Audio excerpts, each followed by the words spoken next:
اعوذ باللہ من الشیطان الرجیم، بسم اللہ الرحمن الرحیم۔ پہلے دیکھیں یہ بات یہ ہو رہی تھی کہ اگر کافر تم سے لڑائی کرے تو تم نے کیا کرنا ہے، تم نے ان سے کیا کرنا ہے، تم نے بھی لڑنا ہے اگر وہ تم سے لڑے تو۔ اس کو میں نے بتایا تھا ڈیفینسو ہو کے لڑنا ہے، دفاعی جنگ اس کو کہا جاتا ہے، اپنا ڈیفینڈ کرنا ہے آپ نے۔ اب یہاں پہ اقدامی جنگ کی بات ہو رہی ہے کہ آپ نے ان سے لڑائی کر لی اور آپ جنگ جیت گئے، ٹھیک ہے؟ تو اب آپ نے کیا کرنا ہے، وقاتلہم، کب تک ان سے کیا کرنا ہے؟ اب یہاں پہ آ رہی ہے اقدامی جنگ۔ اگر تو آپ ان سے جنگ جیتنے کے بعد اگلا آپ کا سٹیپ کیا ہوگا، وقاتلہم، اور لڑو ان سے، حتی، یہاں تک کہ لا نہ تکون، نہ رہے، فتنۃ، کوئی فتنہ، تک ان سے لڑائی کرنا ہے کہ کوئی فتنہ نہ رہے۔ جیسے مثال کے طور پر اس کو اس طرح سمجھیں، فتح مکہ کے موقع پر جب مسلمانوں نے وہ جنگ جو کی تھی وہ اقدامی جنگ تھی۔ اقدامی جنگ یہ ہوتی ہے کہ مسلمان ان سے بات چیت کے ذریعے معاملہ کرنے کی کوشش کرتے ہیں، اگر وہ نہیں کرتے تو پھر آپ ان پہ اٹیک کریں، جیسے انہوں نے کیا تھا۔ اور پھر مسلمانوں نے مکہ کیا کیا تھا، فتح کر لیا تھا۔ اور فتح مکہ کے بعد کیا ہوا تھا کہ مطلب اس کا مقصد کیا ہے، یہ بات پہلے سمجھ لیں۔ اس کا مقصد کیا ہوتا ہے کہ جو دین ہے نا، اب آگے دیکھیں، وَيَكُونَ الدِّينُ لِلَّهِ، کہ ہو جائے دین صرف اللہ کے لیے۔ دین تو پہلے ہی اللہ کا ہے، تو یہ کیوں کہا گیا کہ دین اللہ کے لیے ہو جائے؟ دین کے نیچے لکھے طریقہ زندگی۔ دین کس کو کہتے ہیں؟ ہم کہتے ہیں ہمارا دین کیا ہے، اسلام۔ اس دین کس کو کہتے ہیں؟ طریقہ زندگی کو، کہ ہو جائے دین للہ، اللہ کے لیے۔ پاکستان میں رہتے ہیں ہم نے، اسلامی ریاست، ہم کہتے ہیں اسلامی جمہوریہ پاکستان، لیکن کیا پاکستان میں اسلام کے مطابق سارا کچھ ہے؟ سزائیں، سارے معاملات اسلام کے کچھ بھی نہیں ہیں۔ تو یہ پھر دین کے نام پر نہیں ہے۔ نام صرف وہ دین کا لگا دینے سے وہ دین کے نام پہ نہیں ہوتا۔ مطلب یہ ہے کہ تمہارے سارے معاملات جو نا، طریقہ زندگی، وہ کس کے مطابق ہونے چاہیے؟ اللہ کے مطابق ہونے چاہیے، اللہ کے دین کے مطابق ہونے چاہیے۔ تمہاری سیاست کیسی ہو، جیسی اللہ کے دین میں ہے نا، اللہ تعالیٰ نے، اللہ کے نبی صلی اللہ علیہ وسلم نے بتائی، ویسے ہو۔ ریاست جو ہو وہ کیسے کی ہو، ویسے کی ہو۔ جو تمہارے معاشیات ہیں اس میں سود کا کام، کیا اسلام میں سود کا کام ہے؟ لیکن پاکستان میں ہے بہت زیادہ نا، لکھا ہوتا ہے کہ اتنے % شرح منافع یا شرح سود لکھا ہوتا ہے، کلیئر کر وہ جو شرح منافع ہے وہ سود کو ہی کہا جاتا ہے، ٹھیک ہے؟ تو وہ سب کچھ جو ہے نا، یا یہ جو ہم کٹوتی ہر چیز کے اوپر جو ہم کٹواتے ہیں یہ سود کی، ہمارے ملک میں اتنا زیادہ یہ چیز عام ہو چکی ہوئی ہے کہ ہمارا معاشی نظام یہ کیوں سب کچھ تباہ ہوا بھائی؟ اسلام کے مطابق نہیں ہے نا۔ کوئی چور ہے اس کی سزا ہے، اسلام میں کیا سزا ہے؟ اسلام میں ریپسٹ کی کیا سزا ہے پتہ ہے آپ کو؟ یا یہ جو ڈکیت ہوتے ہیں، چور ہوتے ہیں، ان کی سزا کیا ہے؟ ان کا ہے کہ ان کے جسم کے مختلف اعضاء کاٹ دو۔ وہ اتنی آگے جا کے آپ پڑھیں گے، بڑی سخت سزائیں ہیں اسلام کی، اور اتنی سخت ہے کہ ان کو عبرت کا نشان بنایا جائے کہ ایک بندہ ایسے چونک میں اس کی اس طرح لٹکی ہوگی، یا اس طرح پتہ چلے گا تو کوئی دوسرا کر سکے گا؟ یا کوئی اس طرح، یہ جو جادوگر ہے ان کی سزا کیا ہے اسلام میں؟ سر قلم ہے ان کی سزا۔ لیکن یہاں پہ کیا ہے، ہر گلی کے نکڑ پہ کھول کے بیٹھے ہوئے ہیں، ٹھیک ہے نا؟ تو دین کیا ہے، یہاں پہ کیا فرمایا گیا ہے کہ ان سے لڑو، کافروں سے تب تک لڑنا ہے کہ کوئی فتنہ ابھی میں نے بتایا کہ اتنا کوئی نہ ہو کہ کوئی اللہ کے دین سے کسی کو روک سکے۔ فتنہ کیا ہے کہ اللہ کے دین سے کوئی روک نہ سکے، اور دین کس کے لیے ہو جائے؟ اللہ کے لیے۔ مطلب سارا جو زندگی کا طریقہ نظام کس کے مطابق ہونا چاہیے؟ اللہ کے مطابق ہونا چاہیے، جس میں ہمارا اخلاق ہے، عقیدہ ہے، معاشی نظام، عبادات، معاشرت اور سیاست یا عدل، یا سب کچھ کس کے مطابق ہو؟ اللہ کے دین کے مطابق ہو۔ اگر وہ والی جو خواب دیکھا تھا نا اقبال نے، وہ اس کا خواب دیکھا تھا کہ ایک ایسا ملک ہو جہاں پہ سب کچھ اس کے مطابق ہو۔ وہ اس کا خواب نہیں دیکھا تھا جس میں ہم رہ رہے ہیں۔ اب آپ دیکھیں، ہم میں اور انڈیا میں کوئی اتنا فرق نہیں ہے، اگر ہم ساتھ بھی رہیں تو کوئی اتنا فرق نہیں ہے، کوئی اتنا فرق نہیں ہے۔ لیکن اب جو ہے نا، وہ بھی ابھی بھی پڑھتے ہیں، وہاں پہ بھی مسلمان نماز پڑھتے ہیں، سب کچھ ایسے ہی ہے۔ لیکن ایک جو دیکھیں، اگر ایک اسلام کے نام پہ ہے تو اسلام تو سود کے سب سے زیادہ خلاف ہے، زنا کے، یا یہ جو بدکاری کے۔ تو جو خواب دیکھا گیا تھا نا، میرا سے بتانے کا مقصد یہ، وہ اس لیے دیکھا گیا تھا کہ ایک ایسی ریاست ہو جس میں سارا کچھ دین کس کے لیے ہو؟ اللہ کے لیے ہو۔ تو یہاں پہ کیا کہا ہے کہ کب تک جنگ کرنی ہے ان سے، کافروں سے، کہ کوئی فتنہ باقی نہ رہے۔ فتنے سے کیا مراد ہے بتائیں جی؟ روکیں کوئی بھی جو اللہ کی بندگی سے اللہ کے بندوں کو روکے کسی بھی صورت میں، کسی بھی صورت میں، تو وہ کیا ہو جاتا ہے؟ وہ فتنہ ہو جاتا ہے۔ تو جو دین ہو جائے وہ کس کے لیے ہو جائے؟ للہ، اللہ کے لیے ہو جائے۔ مطلب اس سے مراد یہ ہے کہ تمام احکامات کس کے تابع ہوں؟ اللہ کے تابع ہوں. اس میں بندوں کا نہ چلے، پتہ ہو کہ یہ کلیئر ایک ایک پوائنٹ، ایک ایک چیز کلیئر ہونی چاہیے. ہر چیز، سب کچھ، ہر چیز، ہر کچھ. وہ آگے آپ قرآن میں پڑھیں گے کہ ان صلاتی و نسکی و محیای و مماتی للہ رب العالمین، کہ نماز، جینا، مرنا، قربانی سب کچھ کس کے لیے؟ اللہ کے لیے. وہ تو انفرادی ہے، لیکن یہاں پہ اللہ تعالیٰ نے اجتماعی کا ہے. یہی آیت، اسی طرح کی آیت ایک آگے جا کے بھی آپ پڑھیں گے، اس میں دین اللہ کے ساتھ آ جاتا ہے کلو، کے سارے کے سارا. یہاں پہ تو کلو نہیں نا لکھا ہوا، یہاں پہ تو کہا کہ دین اللہ، وہاں پہ کہ سب کا سب کس کے لیے ہو جائے؟ اللہ کے لیے ہو جائے. اور مسلمانوں کی پستی اور زوال کا سبب بھی یہی ہے کہ ہمارا اب ہم جو ہے ایک مسلمان دنیا میں کتنے زیادہ ہیں، لیکن سب کی ایک ریاست نہیں ہے، کوئی ایک ان کا وہ نہیں ہے. اور چلے اپنے ملک کے حساب سے بھی ہے تو اب یہ ہم نے اسلام کے نام پہ ہم کہتے ہیں ایک 2 ریاستیں بنی تھی، ایک مدینہ میں بنی تھی اور ایک یہ پاکستان بنا ہے. لیکن اس میں کب دین اللہ کے نام پہ ہو رہا ہے؟ لیکن دین کے مطابق جو چلنا ہے، طرز زندگی تو نہیں نا ہماری اس طرح کی ہے. یہ مراد. آیت نمبر 194. الشہر الحرام بالشہر الحرام، ماہ حرام بدلے ماہ حرام کے، والحرمات قصاص، اور حرمتوں کا بدلہ ہے. مطلب اگر ماہ حرام میں، ماہ حرام کون سے تھے بتایا تھا آپ کو، کون کون سے ہیں؟ 4 مہینے ہیں. کون سے ہیں؟ رجب، ذوالقعدہ، ذوالحجہ اور محرم. ذوالقعدہ، ذوالحجہ، محرم، اور 3 یہ اکٹھے آتے ہیں، اور ایک رجب کا مہینہ. جو اگر ان 4 مہینوں میں بھی کوئی آپ سے جنگ کرتا ہے تو پھر آپ کیا کریں گے؟ پھر آپ کریں گے، ٹھیک ہے.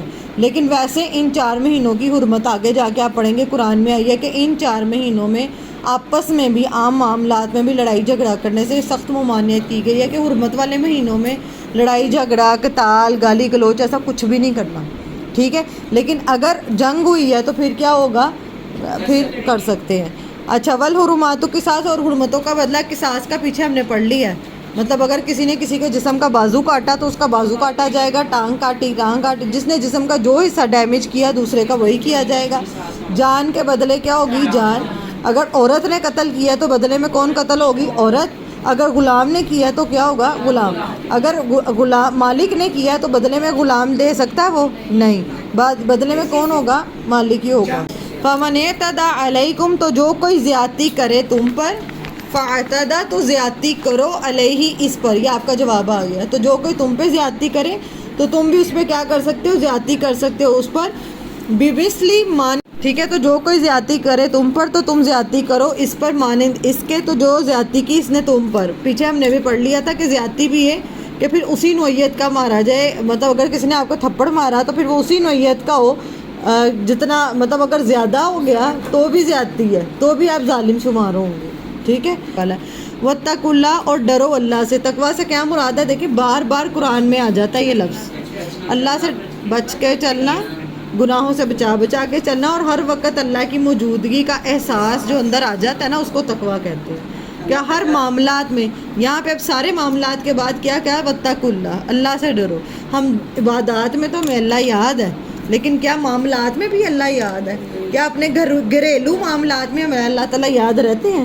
کسی بھی انسان کو ڈیل کر رہے ہیں، ساس کو، بہو کو، نند کو، دیور کو، جیٹھ کو، جس کو بھی ڈیل کر رہے ہیں، ان معاملات میں بھی اللہ کی موجودگی کا جو ہر وقت کا احساس ہے. روزہ ہمیں کیا دیتا ہے؟ کیا بناتا ہے ہمیں؟ تاکہ تمہیں کیا کرے؟ متقی بنائے، تقویٰ پیدا کرتا ہے. روزہ کیسے تقویٰ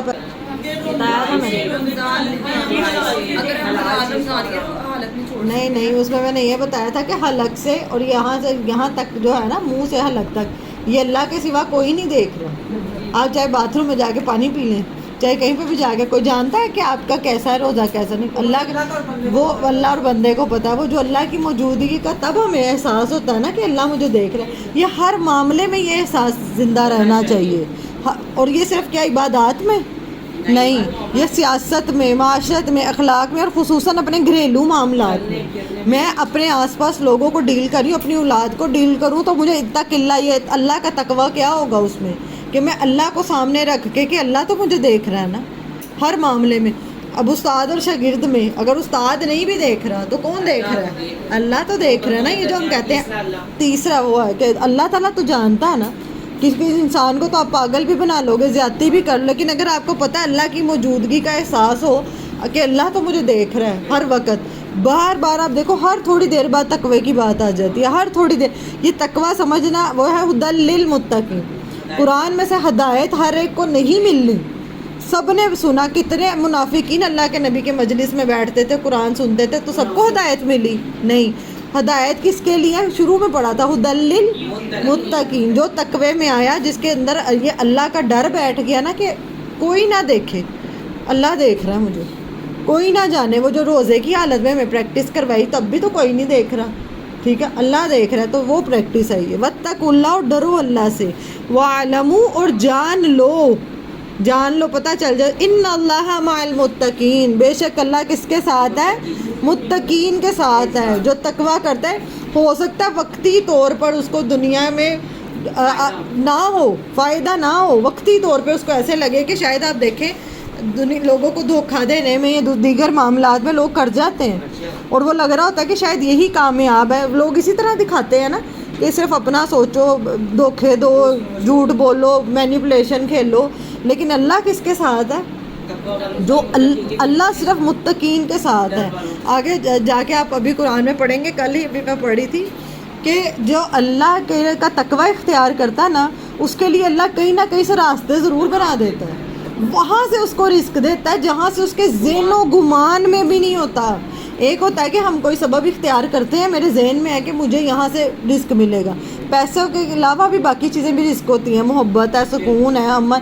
کتنی رزق کی ہم نے کتنی وسیع ٹرم پڑھی تھی.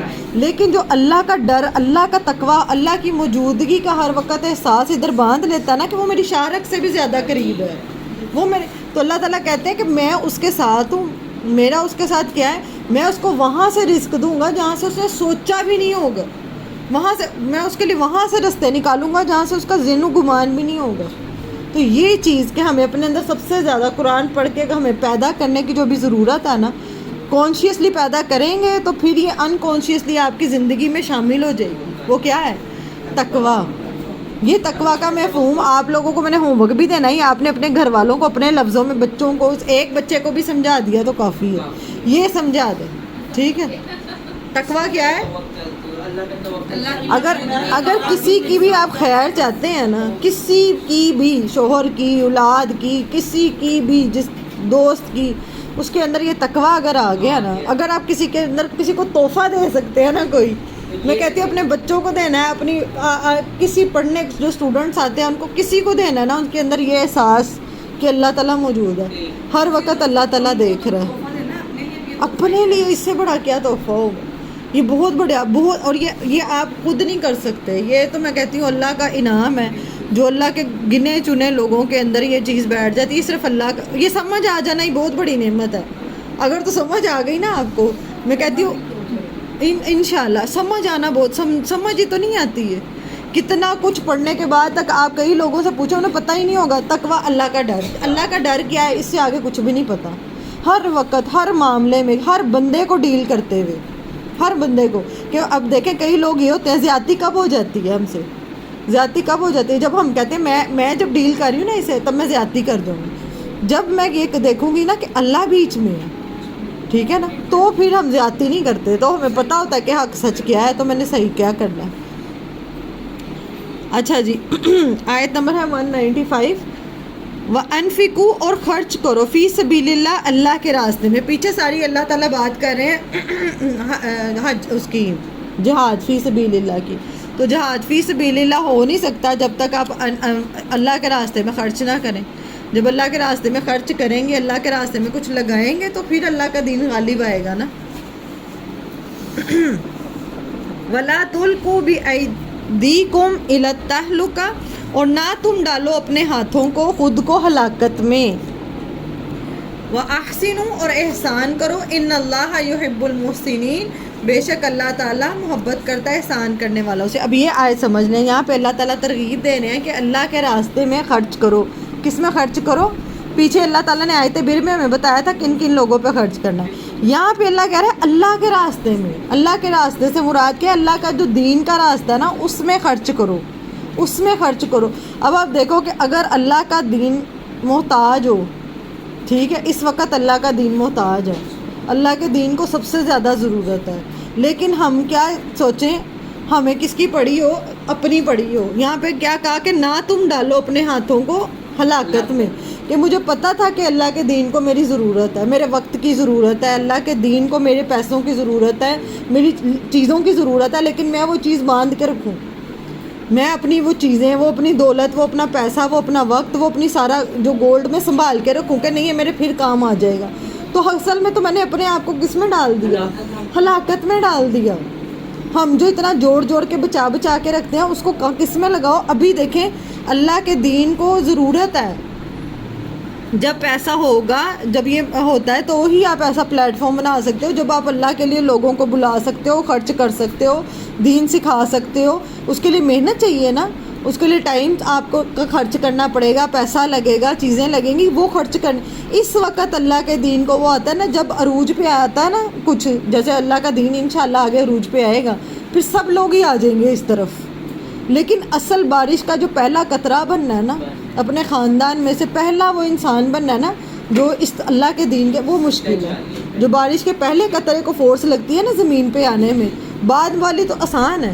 جو شروع والے لوگوں کو اب ہمیں اپنی فیملیز کا پہلا قطرہ بننا ہے کہ ہم ایک رول ماڈل بن سکیں، ایک ایسا نمونہ کہ ہمیں دیکھ کے اور لوگ سیکھیں، اور لوگ اس کی طرف آئیں. اس وقت اللہ کا دین محتاج ہے. ٹھیک ہے، ہر وقت دیکھیں پیچھے ایک دور آیا تھا جب فتح مکہ کیا نا مسلمانوں نے، اس وقت تو بہت عروج پہ تھا. ٹھیک ہے، پہلے دین ڈاؤن تھا، محتاج تھا. تب جب ہم پڑھتے ہیں حضرت ابوبکر سارا سامان لے آئے اور حضرت عمر آدھے گھر کا سامان لے آئے، اور صحابہ کا اس طرح پڑھتے ہیں نا ہم، کتنا ان کا تھا کہ ہم اللہ کے راستے میں لگائیں. پھر اللہ کا دین غالب آیا فتح مکہ کے بعد سب، اور پھر وہ جب دین غالب آتا ہے نا پھر سارے منافق کیا، پھر سارے اس طرف آ جاتے ہیں، پھر کوئی نہیں رہتا پیچھے، پھر سب بڑھ چڑھ کر سب کچھ کرتے ہیں. پھر بعد میں ایک ان کا خلفائے راشدین کا دور آیا، اس کے بعد پھر ایک وقت آیا جب اسلام پھر پستی پہ گیا، پھر ایک وقت آیا پھر اوپر آیا. یہ اسلام اوپر نیچے ہوتا رہے گا، مطلب کبھی اس کا بہت عروج اوپر آ جائے گا، کبھی یہ نیچے آئے گا. تو بات یہ آزمائش ہے کہ تم اس میں کیا کرتے ہو.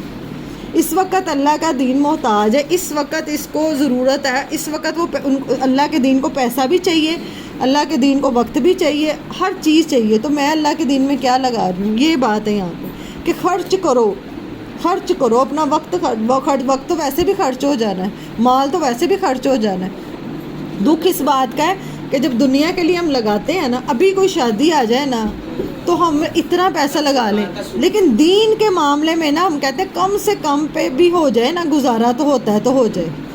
ٹھیک ہے، ادھر دینے کا دل بند ہو جاتا ہے، ایسے مٹھی بن جاتے ہیں. وہاں کسی کا کوئی غم ہو وہ ہمیں بڑا تکلیف دیتا ہے، اولاد ہے میری اس کا غم، مال کا غم، ہر چیز کا غم. اللہ کے دین کے لیے میں ایک پوسٹ پڑھی تھی، اتنے میرے دل کو لگی، اس میں بات بڑی سچی. اس نے کہا اللہ کے دین کے لیے کوئی رونے والا نہیں ہے، مطلب اللہ کے دین کے لیے کوئی غم زدہ ہونے والا نہیں ہے. کتنا فلسطین میں ظلم ہو گیا لیکن کوئی رونے والا نہیں ہے، کوئی ان کے لیے آواز اٹھانے والا نہیں ہے، کوئی اس کے لیے کچھ کرنے، اللہ کے دین کے لیے کوئی کچھ کرنے. ابھی بھی دیکھیں ہماری یوتھ جو ہے، جو ہمارے ٹین ایج بچے ہیں، وہ سارے کے سارے ٹیکنالوجی کے ساتھ کھینچ لیے کہ نہیں؟ انہوں نے کھینچ لی. ہم نے سب بڑوں نے مل کے صرف دین کے خلاف ہی کیا اپنے بچوں کو. میں کہتی ہوں مجھ سمیت، یہ میرے پہ اللہ کا فضل کرم نہ ہوتا تو پتہ نہیں آج میں بھی کن اندھیروں میں بھٹک رہی ہوتی. اور ہم اتنا باغی کر دیتے ہیں اپنے بچوں کو، اتنا باغی کر دیتے ہیں، ڈرا کے یہ والی باتیں کر کے. نماز پڑھنی ہے تو غصے سے پڑھنی ہے. بھئی دین کو خوبصورت کرو. آپ کنڈر گارڈن دیکھیں، یہ جو اسکول کی ٹیچرز ہوتی ہیں جب بچوں کو بلاتے ہیں کتنے اچھے سے ویلکم کرتی ہیں. جو اسکولس کی چھوٹی کتنے اچھے سے ویلکم کرتی ہیں، کیا بچوں کو لیکن جب وہ سپارہ پڑھنے والے جاتے ہیں تو جو باجی ہوتی ہیں گھر میں، وہ صفائیاں بھی کروا رہی ہیں، وہ مٹر بھی چھلوا رہی ہے، وہ سودے بھی منگوا رہی ہے. وہ بچے نے کس سے محبت کرنی ہے؟ اس کو اسکول والی مس سے محبت ہوگی، اس کو سپارے والی جتنا مرضی بھی وہ زبردستی کر بھی لینا، 13 سال 12 سال کے بعد وہ اچھی نہیں لگتی، نہ ان کی کوئی عزت ہوتی ہے. اور پھر اس کے بعد دین سے ہم خود دور کر رہے ہیں. تو دین، اب اگر آپ کو وہ ماحول پیدا کرنا پڑے گا اس کے لیے بھی تو پیسہ لگانا پڑے گا نا. تو اب سوچیں کہ میرے پاس اگر ہے یا کوئی جو لوگ یہ کام کر رہے ہیں ان کے ساتھ جڑ جائیں، ان کے ساتھ جڑ کے اللہ کے دین کا کام کریں. اس وقت اللہ کا دین محتاج ہے، اس کو ضرورت ہے، ہر چیز کی ضرورت ہے. لیکن ہمیں اس وقت کیا لگتا ہے کہ میں سب سے زیادہ یہ ہوں، میری یہ چیز پوری. میں نے بتایا نا، ابھی کوئی شادی آ جائے، فنکشن آ جائے، ہمارے پاس سارے پیسے بھی نکل آئیں گے، سب کچھ نکل آئے گا. لیکن جہاں اللہ کے دین کے لیے لگانی ہو وہاں پہ ہم کہتے ہیں کم سے کم 10 20 100 بڑا حد کوئی چھلانگ مارے تو کہ اتنا 1000 بس اتنا, اس سے زیادہ تو ہم سوچ بھی نہیں سکتے. میں سن رہی تھی ساحل ندیم کو, تو ان کی بات بڑی مجھے اچھی لگی. وہ کہتے اتنا دینا کہ دل کو ایک دفعہ دھچکا لگے کہ میں اتنا دے رہا ہوں, یہ دینا یہ مراد ہے. کہ جو صحابہ نے دیا تھا نا وہ یہ تھا کہ اتنا دینا کہ ایک دفعہ دل کو لگے کہ اتنا دے دیا میں نے یہ والا. اور وہ کہتے وہ صحابہ تو کھجوریں دے دیتے تھے. ایک بندے نے پوری رات محنت کی اور اس کا کل اثاثہ ایک وہ کھجوروں کا اتنی سی کھجوریں تھیں کل اثاثہ, اس کے پاس اور کچھ بھی نہیں تھا, تو اس نے وہ بھی دے دیا. تو کہاں وہ اور کہاں ہم 10 20 یا 100 50 ان پہ آ کے تو ہم راضی ہو جاتے ہیں کہ بھائی وہ تو حضرت ابو بکر کو. تو یہ اب ہم پہ بھی ہے کہ انفقو, اور خرچ کرو اللہ کے راستے میں. اب دیکھیں خرچ کرنا ہے سب, اور یہ بھی لیول ہے. ایک تو یہ ہے کہ آپ خرچ کریں, وہ آپ کو صلہ رحمی کرنے کا ثواب ہوگا, ڈبل ثواب ہوگا, ٹھیک ہے. ایک نیکی کرنے کا, ایک رشتہ دار پہ خرچ کرنے کا ڈبل ہے. اور ایک جو اللہ کے راستے میں خرچ کرنا ہے اس کا خرچ کرنے کا ثواب کیا ہوتا ہے, وہ انلمیٹڈ ہوتا ہے. جب تک جیسے اب قرآن ہے وہ جب تک پڑھا جائے گا آپ کے لیے صدقہ جاری ہے. کوئی چیز جب تک چلتی رہے گی وہ آپ کے لیے صدقہ جاری ہے, ٹھیک ہے. اس وجہ سے, اور دیکھنا یہ ہے کہ سب سے, اب آپ دیکھیں اس وقت سب سے زیادہ ضرورت اللہ کے دین کو ہے, سب سے زیادہ.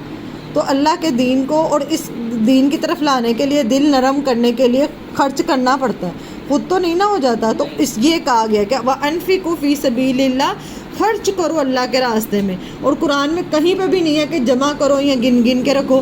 ہاں جن کی بھی یہ صفات آئی ہے وہ برے الفاظ میں ہی آئی ہے کہ جمع کرتا ہے اور گن گن کے رکھتا ہے.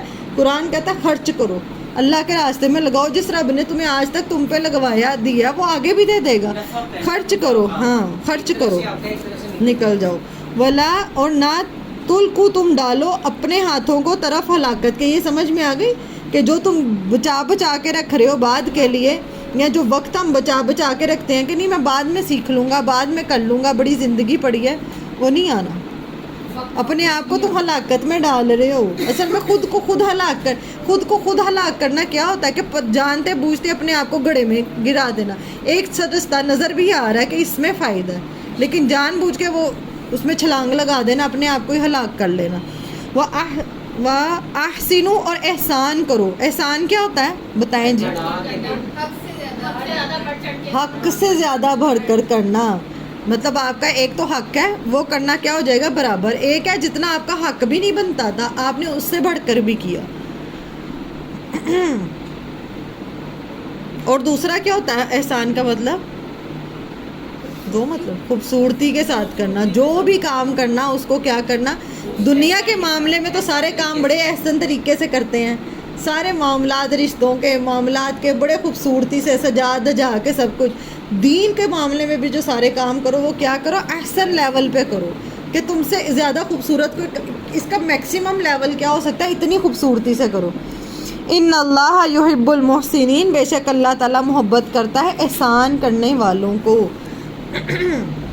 یہاں پہ اوپر بتایا کہ اللہ تعالیٰ کس کے ساتھ ہے, متقین کے ساتھ. اور اللہ کی محبت چاہیے تو تم بھی اللہ کے دین کے کاموں کو کیسے کرو, ایک تو خوبصورتی کے ساتھ, دوسرا حق سے بھر کر. اس سے آگے ابھی ہم حج کا کریں گے تو مجھے حج سے ایک بات یاد آ گئی, میں ابھی آپ کو وہ بتانا چاہوں گی. کہ میں یہ سوچ رہی تھی صبح سے, اللہ کے نبی صلی اللہ علیہ وسلم نے, ابھی آپ کو میں بلکہ تھوڑا سا گائیڈ کر ہی دیتی ہوں حج کے بارے میں. اگلی آیات جو ہے نا وہ ساری حج کے بارے میں ہے. تو احسان کے لیول پہ جو بھی بات ہوئی ہے نا, آخری آیت احسان پہ ختم ہوئی ہے, تو میں نے کہا اللہ کے نبی کے بارے میں تھوڑا سا بتا دیتی ہوں. ایک حج جو ہوتا ہے نا وہ 3 طرح کا ہوتا ہے, ٹھیک ہے. ایک ہوتا ہے حج تمتع, دوسرا ہوتا ہے حج قران, تیسرا ہوتا ہے حج افراد. حج افراد کہتے ہیں جو لوگ سعودی عرب میں رہتے ہیں نا, وہ لوگ کرتے ہیں حج افراد. حج افراد میں یہ ہوتا ہے اس میں نا عمرہ نہیں کرتے, کیا عمرہ نہیں کرتے, اس میں ڈائریکٹ کیا کرتے ہیں وہ حج کے مناسک ادا کرتے ہیں, اور اس میں قربانی بھی نہیں ہوتی, ٹھیک ہے, سمجھ آ گئی. جو لوگ سعودی عرب میں رہتے ہیں وہ پاس میں ہی رہتے ہیں, مطلب وہیں کوئی رہ رہے ہیں, تو وہ کیا کریں گے جب آئیں گے حج افراد حج کرنے کے لیے, عمرہ نہیں کریں گے, وہ ڈائریکٹ کیا کریں گے حج کے مناسک ادا کریں گے, اور ہم قربانی بھی نہیں کریں گے. اگر وہ کرتے ہیں تو اپنی مرضی ہے لیکن فرض نہیں. ابھی ان کی یعنی استطاعت ہے قربانی کی تو کر لیں, اپنی مرضی ہے, وہ نفلی ہوگی کیونکہ ان کے لیے پابندی نہیں ہے. دوسرا آ جاتا ہے, پہلے سمجھ لیں پھر لکھ لیجیے گا, میں تصویر بھیج دوں گی گھر جا کے. دوسرا کیا ہے حج تمتع. یہ کیا ہوتا ہے, اس میں کیا ہوتا ہے کہ یہاں سے حاجی جاتا ہے, یہاں سے ویسے لوگ حج تمتع ہی کرتے ہیں, یہاں سے جاتے ہیں سب سے پہلے وہاں پہ جا کے کیا کرتے ہیں, عمرہ کرتے ہیں. عمرہ کرنے کے بعد کیا کرتے ہیں, احرام کھول دیتے ہیں. احرام کیا کرتے ہیں, کھول دیتے ہیں. پھر اس کے بعد کب احرام باندھتے ہیں, جب حج کے دن آ جاتے ہیں نا پاس 8 ذی الحجہ کو, دوبارہ پھر احرام کی نیت باندھ کے پھر وہ حج کرتے ہیں. اور ان کے لیے قربانی کرنا کیا ہوتی ہے, ضروری ہوتی ہے, لازمی ہے. ٹھیک ہے, لازم ہے, فرض ہے. ٹھیک, یہ والا سمجھ آ گیا تمہیں. یہاں سے جو پاکستانی رہتے ہیں وہ کیا کرتے ہیں, احرام پہنتے ہیں, عمرہ کرتے ہیں, عمرے کے بعد احرام کھول دیتے ہیں. ٹھیک ہے, کھولتے کے بعد کیا کرواتے ہیں, ٹیمر وغیرہ کروا لیتے ہیں, عورتیں کھول لیتی ہیں اپنی. اس کے بعد حج جب آتا ہے, اس کے بعد حج میں کیا کرتے ہیں, دوبارہ باندھ نیت کر کے. اب ایک ہے حج قران. قران یہ حج وہ ہوتا ہے جس میں ایک احرام کے ساتھ عمرہ اور حج دونوں کیے جاتے ہیں. سمجھاتے ہیں, ایک احرام کے ساتھ یہاں سے جو احرام میں نیت باندھی, ٹھیک ہے, نیت کی ایک ہی احرام کے ساتھ, مطلب احرام پہن لیا, اور اسی احرام کو آپ نے تب تک نہیں کھولنا جب تک آپ نے حج کی قربانی اور ساری نہیں کر دی. ٹھیک ہے, اس میں بھی قربانی کیا ہو گئی, قربانی اس میں بھی لازم. حج افراد ہے, کون سے لوگ کریں گے, وہاں کے رہائشی, مقامی رہائشی. تمتع کون سا کرتے ہیں, یہاں پاکستانی جو جاتے ہیں وہ کیا کرتے ہیں, کوئی بھی ملک کے لوگ احرام کی نیت کرتے ہیں عمرے کی, وہاں پہ جا کے عمرہ کرتے ہیں, پھر وہاں پہ احرام کھول دیتے ہیں, پھر حج کے دنوں میں دوبارہ باندھ دیتے ہیں. حج قران کیا ہوگا, ایک آپ نے یہاں سے نیت کی, ٹھیک ہے, مثال کے طور پہ آپ نے وہاں جا کے آپ نے اپنا احرام نہیں کھولنا جب تک آپ کے حج کے مناسک نہیں ادا ہو جائے. اللہ کے نبی صلی اللہ علیہ وسلم نے حج قران کیا تھا 4 ذی الحجہ کو, جب مدینے سے نکلے تھے نا, میں اس کو تھوڑا سا بتاؤں گی, باقی میں کل بتاؤں. 4 ذی الحجہ کو جب نکلے تھے, اس کی حج قران کی ایک احرام کی پابندیوں کا سنا ہوگا. ٹھیک ہے, خوشبو نہیں لگاتے, کوئی جانور شکار نہیں کرتے ہیں.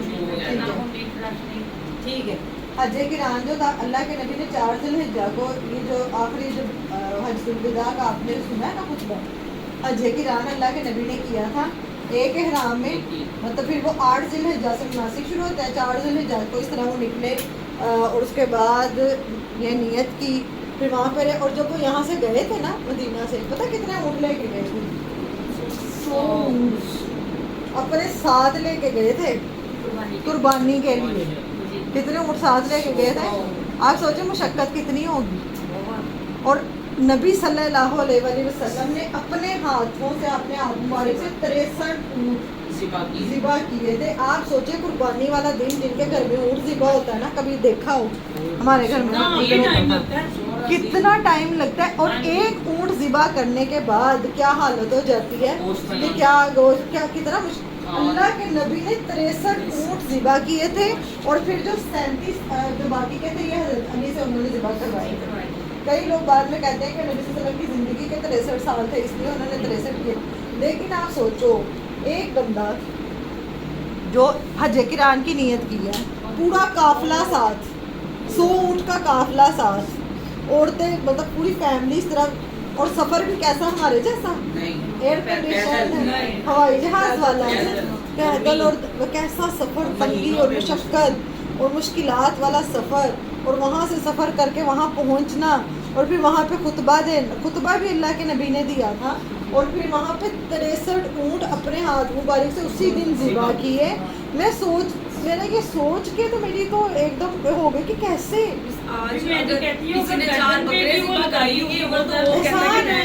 احسان 4 بکرے کی ذبح کر کے بھی 100 اونٹ اپنے ہاتھ مبارک سے ذبح کیے. پھر خطبہ حج الوداع آپ ہر سال سنتے ہیں, اور انشاءاللہ جب میں آپ لوگوں کو کرواؤں گی ڈیٹیل میں اس کو بتاؤں گی, وہ انشاءاللہ پھر رہتا ہے ٹائم تک سینے میں محفوظ ہو جائے گا. لیکن یہ چیز جو ہے نا, یہ تو سینے سے نہ نکلے کہ 63 اونٹ انہوں نے اپنے ہاتھ. پہلے تو میں سوچتی ہوں یہاں پہ عید کے دنوں میں جانور آ جاتا ہے تو ان سے ایک دو بکرے نہیں سنبھال لے جاتا ہے. میں کہہ رہی ہوں اتنے جانوروں کو ساتھ, یہ ہوتی ہے نہیں, یہ بات ہے محبتوں کی, یہ بات ہے احسان کی. یہ بات ہم ابھی احسان کا پڑھا نا, ان اللہ یحب الاحسان. اور اللہ کے نبی پہ ادھر ایک بھی ذبح کر دیتے تو ایک جانور ہے, ایک بکرا بھی ذبح کر دو گے نا. یہ حج یہ قربانی لازم ہے, اگر بکرا بکری ایک چھوٹا جانور بھی ذبح کر دیں گے ہو جائے گا. لیکن کوشش کرتی ہوں. اعوذ باللہ من الشیطان الرجیم, بسم اللہ الرحمن الرحیم. پہلے بات کی تھی کہ حج اور عمرے کو کیا کرو, پورا کرو. آپ نے آیت کا اگلا حصہ جو ہے نا وہ دیکھنا ہے کہ شروع میں بات کہاں سے شروع ہوئی کہ حج اور عمرے کو پورا کرو. تو اگر تم گھیر لیے جاؤ, مثال کے طور پہ آپ نے احرام پہنا, نیت باندھی, آپ یہاں سے گئے جہاز میں بیٹھ گئے, اب وہاں پہ وہ آپ کو کیا کہہ رہے ہیں کہ تمہارا تو نہیں پیپر ڈاکومنٹیشن ہی نہیں پوری, چلو واپس. یہاں پہ ایئرپورٹ پہ 2 دن 3 دن بیٹھے رہے ضد کر کے بھی تو وہ آپ کو نہیں آگے بھیج رہے. تو اب آپ کیا کریں گے, پھر آپ کیا کریں گے. اب آپ نے احرام کی نیت تو باندھ لی ہوئی تھی, احرام تو آپ نے پہنا ہوا ہے, پھر آپ کیا کریں گے, آپ پھر رابطہ کریں گے, یا اگر وہاں پہ کوئی آپ کا ہے اس سے بات کریں گے, نہیں تو آپ پیچھے بات کریں گے, نہیں تو آپ اپنی طرف سے ایک جو جانور ہے وہ ذبح کر دیں گے. اگر تو پہلے یہ ہوتا تھا جانور ساتھ جاتے تھے, ٹھیک ہے. اس کے بعد جانور جب ذبح ہو جائے گا اس کے بعد آپ نے اپنا سر منڈوانا ہے اور اپنے احرام کی پابندیوں سے آپ نکل آئیں گے. چاہے وہ بالکل ملے گا, وہ نیتوں کو اللہ تعالیٰ جانتا ہے. آپ کا تو اس میں نہیں ہے نا, آپ کو تو نیت کا اجر مل گیا, لیکن آپ کا اب آپ جب تک وہ سر پہلے نہیں منڈوائیں گے, اگر آپ انہوں نے بھی قربانی نہیں کی ہے, جانور جب تک ذبح نہیں ہوتا آپ اپنا سر نہیں منڈوائیں گے, ٹھیک ہے. قربانی کے بعد آپ کیا کریں گے, اپنا سر وہ جو مرد منڈوا دیتے ہیں یا عورتیں, مطلب یہ احرام کی پابندیوں سے آپ تب نکلیں گے جب آپ نے قربانی کر دی. اب اگر یہاں پہ لکھا حتی یبلغ الہدی محلہ, یہاں تک قربانی کے اپنی حلال گاہ تک پہنچ جائے, ٹھیک ہے. اب کوئی ایسا بندہ ہے جس کے کو کوئی بیماری لگی ہوئی ہے, اب قربانی پہنچنے میں ٹائم ہے, قربان ہونے میں ٹائم ہے, اب اس بندے کو تکلیف ہو رہی ہے, سر میں کوئی بیماری ایسی ہو گیا. اب ہو سکتا ہے پہلے تو کتنا لیٹ سفر ہوتا تھا نا, کتنی دیر میں, ابھی بھی اگر آپ ابھی کسی نے جانور جانا ہے, خریدنا ہے, لانا ہے, ذبح کرنا, اگر تو کوئی نارمل ہے وہ تو کر لے گا. لیکن اگر کسی کو کوئی ایسی بیماری ہے, اس کو تکلیف ہے, جیسے آپ کہہ رہے ہیں اس کے سر میں دانے ہیں یا کوئی تکلیف ہے اور کسی ایسی بیماری میں ہے, تو یہاں کوئی مریض ہے اس کو تکلیف ہو رہی ہے, تو پھر وہ کیا کرے گا, پھر وہ اپنا احرام کھولے گا. تو وہ کیا کرے گا, تو پھر اس کو فدیہ دینا ہے. احرام کھولنے کا اس نے, کیونکہ ابھی قربانی نہیں ہوئی ہے, اس نے احرام پہلے کھول دیا, تو اس کو کیا کرنا ہے, فدیہ دینا پڑے گا. یہ مراد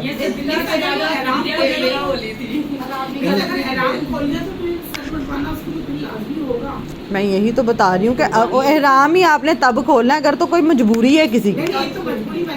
اگر تو مجبوری ابھی نہیں ہے تو آپ ہی ابھی احرام میں ہی رہیں گے, آپ ویٹ کریں گے کہ آپ کی قربانی پہنچ جائے, پھر آپ سر منڈوائیں گے اور پھر آپ اپنا احرام, وہ آپ کا احرام اس نے کیا, مریض کا یہ ہے کہ ابھی اس کی قربانی نہیں پہنچی ہے, ابھی قربانی نہیں ہوئی. اب مجھے کوئی ایسا خدا نہ کرے کسی کو کوئی مسئلہ ایسا, تو وہ اب وہ کہے کہ میں احرام کی پابندی سے نکلنا چاہتا ہوں, تو پھر وہ کیا کرے گا, وہ پھر یہ 3 روزے رکھے گا یا صدقہ دے گا, ٹھیک ہے, یا وہ ایک قربانی, ایک جانور یا ایک بکری کی جیسے وہ اس طرح قربانی کرے گا. صدقہ یہاں پہ لکھا ہوا ہے, یہاں پہ لکھے صدقہ کے نیچے 6 مسکینوں کو کھانا کھلانا آتا ہے. اس کے بارے میں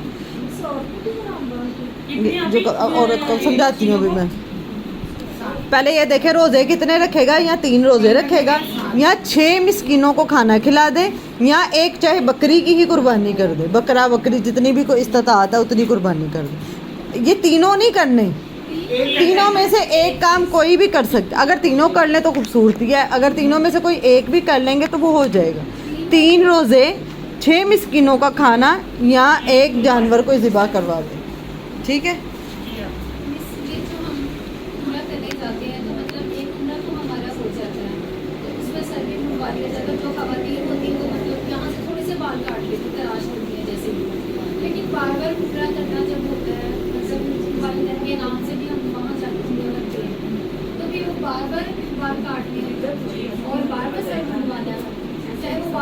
قصر جو ہوتا ہے نا, ایک ہوتا ہے حلق کروانا, حلق کہتے ہیں ٹنڈ کروانے کو, ایک ہوتا ہے قصر کروانا. قصر میں مرد بھی تھوڑا سا ہی بال کا حصہ کاٹتے ہیں, جو عورتیں بھی قصر کرتی ہیں, تو کٹوانا وہ ضروری ہے. 6 مسکین کا کھانا کھلانا. اور نسو کیا قربانی, یہ آیت کا اتنا حصہ سمجھ میں آ گیا. میں ابھی حج سارا آپ کو کرواتی ہوں, صبر کریں. فَإِذْ أَمِنْتُمْ, تو جب امن میں آ جاؤ تم, ٹھیک ہے. یہ کب ہے, جب تم امن میں آ جاؤ تو فمن تو جو کوئی تمتع فائدہ اٹھائے، مطلب آپ کے ڈاکومنٹیشن کلیئر ہو گئی ہیں، سال بعد کلیئر ہوئے ہیں، جب بھی ہوئے عمرے کا الحجی حج تک، مطلب یہ میں نے کل حج کی میں نے 3 اقسام بتائی تھی، کس کو یاد ہے؟ حج افراد کس کو کہتے ہیں؟ وہیں کے لوگ کرتے ہیں۔ حج تمتع کسے کہتے ہیں؟ جائیں گے وہ کریں گے۔ ایک بتائیے اب عائشہ، آپ اونچی آواز میں بتائیں۔ پہلے مطلب جب یہاں سے جانا ہے حرام آ کے عمرہ کرنا ہے، شاباش۔ نام کھول لینا ہے، پھر جو آخری تاریخیں آئیں گی 8ویں حج تک احرام دوبارہ باندھ لینا، پھر حج کرنا ہے۔ پھر حج کرنا۔ اور حج قران کون سا ہوتا ہے؟ حج کرام جیسے احرام میں باندھا اور وہاں گئے ہیں اور سارے کام بھی ادا کیے، حج کے بھی اور عمرے کے بھی، حج کے بھی، بالکل۔ پھر کھولنا۔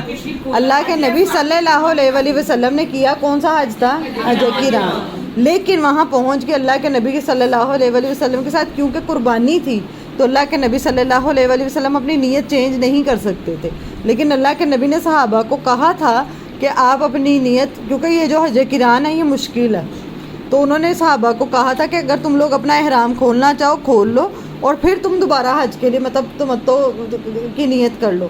تو کچھ صحابہ نے نہیں کی تھی، انہوں نے کہا کہ نہیں، تو اللہ کے نبی نے بلکہ اس پر ڈانٹا تھا اور پسند فرمایا تھا کہ آسانی کو اختیار کیا جائے، ٹھیک ہے۔ تو لیکن خود نبی صلی اللہ علیہ وآلہ وسلم کے ساتھ کیونکہ قربانی تھی تو انہوں نے، یہ صحیح بخاری میں ہے یہ ڈیٹیل، اگر وہ کر لیتے یعنی ثانی کے لیے کر لیتے تو وہ پھر وہ دم دیتے۔ اللہ کے نبی صلی اللہ علیہ وآلہ وسلم نہیں کر سکتے جب آپ نے نیت، یہ بات سن لیں، سنیں، جب آپ نے، اگر تو کوئی بیمار ہے، مریض ہے، تو جب آپ نیت کرتے ہیں نا، جب آپ احرام پہنتے ہیں تو وہاں پہ اگر تو مشروط نیت ہے، مشروط نیت یہ ہے کہ خدا نہ خواستہ کوئی ایسا، ہمارے ہاں تو جاتے ہی جب بیمار ہی زیادہ تر جاتے ہیں، حالانکہ یہ جوانی کا کام ہے، تو اگر آپ جاتے ہیں، لیکن اگر آپ کو پتہ ہے کہ میری طبیعت بگڑ سکتی ہے یا کوئی ایسی بیماری ہے خدا نہ خواستہ کہ مجھے بعد میں مسئلہ ہو سکتا ہے، تو پھر آپ جو نیت بھی کریں گے نا وہ بھی آپ شرط کے ساتھ کریں گے کہ اللہ جب تک میں کر سکی میں کروں گی، اگر میرے سے ادا نہیں ہو سکا تو پھر اس بندے پہ فدیہ نہیں ہوگا۔ ایک تندرست بندہ جو بالکل ٹھیک تھا، اس نے نیت بھی صحیح کی، بعد میں اگر کوئی مسئلہ ہو گیا تو پھر وہ فدیہ دے کے تو اپنا وہ کر لے گا، لیکن اگر کوئی بیمار جاتا ہے تو وہ نیت میں بھی وہ، اس کو کہتے ہیں مشروط نیت، وہ پھر اپنی نیت بھی مشروط رکھتا ہے کہ اگر مجھے کوئی مسئلہ ہوا تو میں ارکان، یا کئی لوگوں کو خدا نہ خواستہ مرگی کا کئی مسئلے ہوتے ہیں لوگوں کو اچانک پتہ ہی نہیں چلتا، تو کوئی اگر اس طرح کا مسئلہ پھر وہ نیت بھی اس حساب سے کرے گا، تو پھر کوئی نہیں، یہی نیت ہے نا مشروط، کہ اگر میری ہمت میں کوشش ہے، میں پوری کوشش، لیکن اللہ اگر میں نہ کر سکی، جہاں تک تو مجھے کروا دے گا، وہ نیت کے الفاظ بھی ایسے ہی ہیں وہ، کہ اگر میں وہاں تک، جہاں تک اللہ تعالیٰ آپ مجھے کروائیں گے، میری وہاں تک ہی نیت ہے، کوئی مشکل نہیں ہے، ابھی میں سمجھاتی ہوں۔ حج سارا ہی مشکل ہے، حج ہے کوشش، جہاد کا نام ہے۔ اب یہ دیکھیں سب سے پہلے کیا کیا جاتا ہے، میں نے کہا تھوڑا سا بتا دیتی ہوں آپ لوگوں کو، یہ ہے، ویسے تو سامنے ہمارے الحمدللہ خانہ کعبہ وہ بناتا ہے، ٹھیک ہے، یہ سامنے خانہ کعبہ دیکھیں آپ لوگ، خانہ کعبہ کا آپ کو دروازہ نظر آ رہا ہے، ٹھیک ہے، یہ دروازہ ہے، اس کو کہتے ہیں حجر اسود، ٹھیک ہے۔ ایک یہاں پہ ہے رکن یمانی، رکن عراقی، رکن شمالی، اس طرح 3، مطلب جس کونے پہ جو ملک لگتا تھا نا اس حساب سے۔ اب یہ خانہ کعبہ کے دروازے اور یہ جو درمیان والا اس جگہ پہ کہتے ہیں دعائیں قبول ہوتی ہیں، ٹھیک ہے۔ اب آپ نے یہاں سے مثال کے طور پہ آپ جا رہے ہیں، آپ نے نیت کی ہے عمرے کی، عمرہ یہ ہے کہ آپ سال میں کسی بھی ٹائم کر سکتے ہیں، ٹھیک ہے۔ اب کچھ لوگ جب حج کے لیے جاتے ہیں نا، حج کے دنوں میں، وہ بھی آگے سمجھاتی ہوں، وہ یہاں سے یہ خالی ہو جاتا ہے، تو جو وہاں کے رہائشی ہوتی ہیں وہ وہاں پہ عمرہ کر لیتے ہیں، ٹھیک ہے۔ تو یہ جائز ہے، پورے سال میں جب مرضی عمرہ کر سکتے ہیں، اس کے لیے کوئی ڈے اللہ تعالیٰ نے شرط نہیں رکھے۔ اب عمرے کا طریقہ پہلے سمجھ لیں، پھر ہم حج کا طریقہ سمجھا دیتے ہیں، یہ ضروری نہیں ہے، لیکن کیونکہ آگے، اچھا حج فرض کس پہ ہے؟ صاحب استطاعت کون ہوگا؟ جو مالک